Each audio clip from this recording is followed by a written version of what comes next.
My name's Frank Scott with 104.7 The Rock of Daytona, WROD in Daytona Beach, and we're really proud to have Asley Moody, our next Florida State Attorney General, in studio with us. Well, thank you. It is great to be here. Thanks for inviting me. I would do all the explanations about how you're going to get the Republican nomination, or you're going to be the Republican nominee, and then you're going to go on and win the race, but we know that's going to happen anyway. Well, thank you. I appreciate the confidence. We're excited. You know, the momentum's building for the campaign, and, you know, we're running to be the top prosecutor, and we think it's pretty important that a prosecutor be the top prosecutor.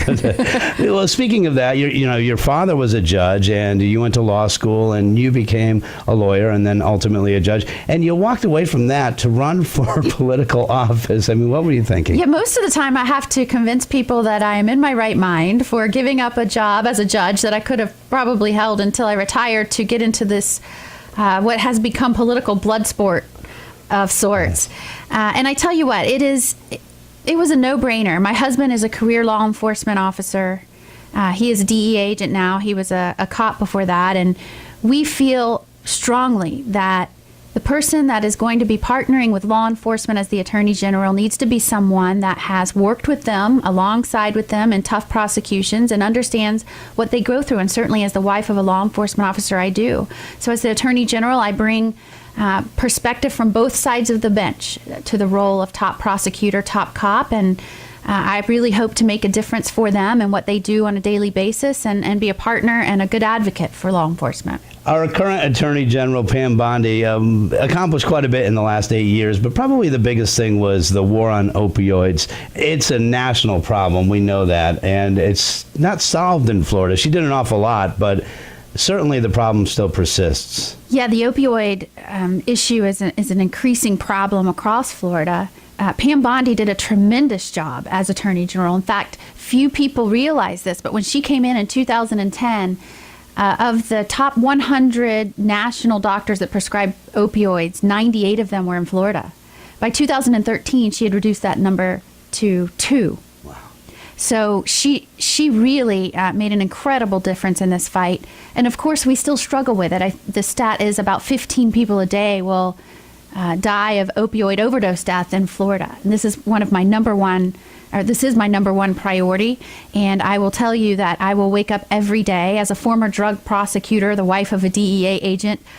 There is no better person positioned to tackle this very serious issue.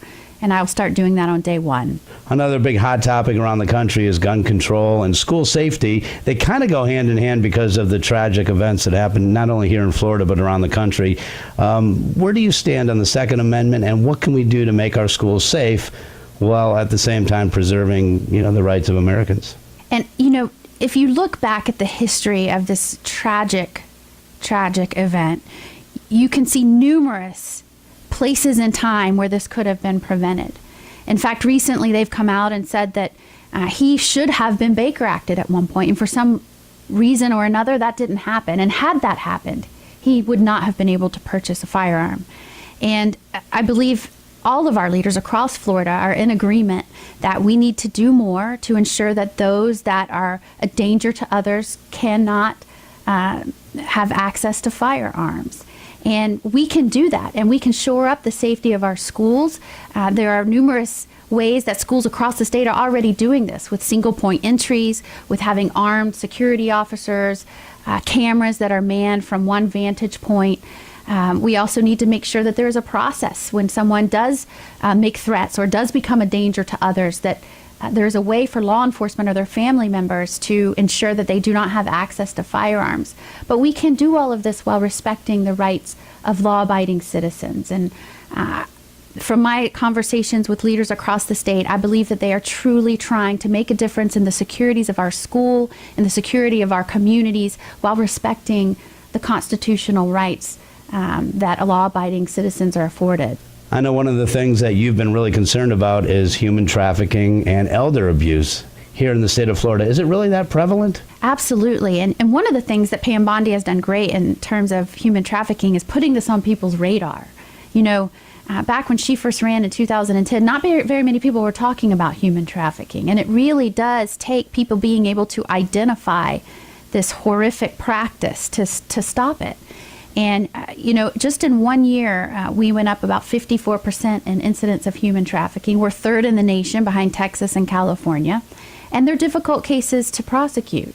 Oftentimes, the victims themselves get roped up into the criminal justice system. And so you have to have experienced leadership. And we feel that in order to have effective prosecutions, you have to have someone at the helm who has been a prosecutor and has prosecuted tough cases. I'm the only person running to be Attorney General that has been a prosecutor.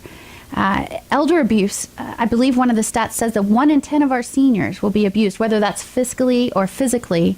And that's unacceptable in the state of Florida, where our senior population is skyrocketing.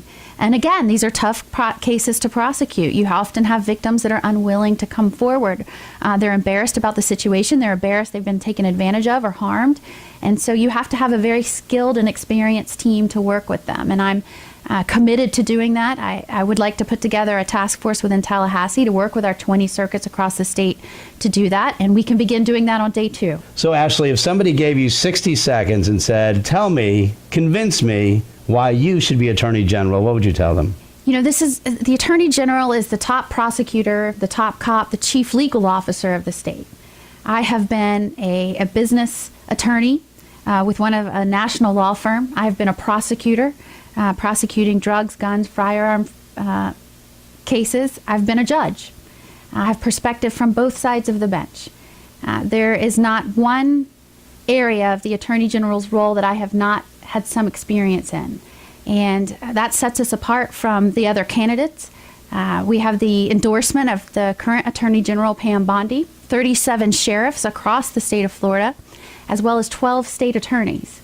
And we have a great team. I hope those listening want to join in and be a part of that team. You certainly would be joining an esteemed rank of individuals, and we'd be honored and happy to have you on board. And finally, if someone wanted to get behind the Asley Moody campaign and make sure that you become our next top cop, Attorney General in the state of Florida, what can they do to help out? Well, you can go to my website, www.electashleymoody.com. Of course, we're all over social media. I believe my Facebook page is Vote Asley Moody, and Twitter is the same. I'm still learning about all this social media. When I was on the bench, I didn't do much social media, so this is all new to me. I'm learning about emojis. So when someone's real complimentary of the campaign, I'll do a thumbs up. Even if they're critical of the campaign, I'll do a thumbs up. You got to stay positive, But I'd love any help that or any commitment that people feel they can give to the campaign would be great, whether that's sharing on social media with their friends, making a donation, whatever they feel comfortable doing, I'd be real grateful for. Well, it's really been great having you in studio today, Asley. It's been great to be here. Thank you so much. I met you recently, and I can't believe your energy level. I mean, you are campaigning all the time now. That's kind of a full-time thing. This is true. I figure I'm being successful if it doesn't look like I'm about to pass out. Well, you're doing a great job. Thank you so much. And the primary's in August? It's in August 28th. And then the general election in November. And, of course, after that, you'll be our next Attorney General. Well, thanks for the confidence. We'll certainly work hard to make that be reality.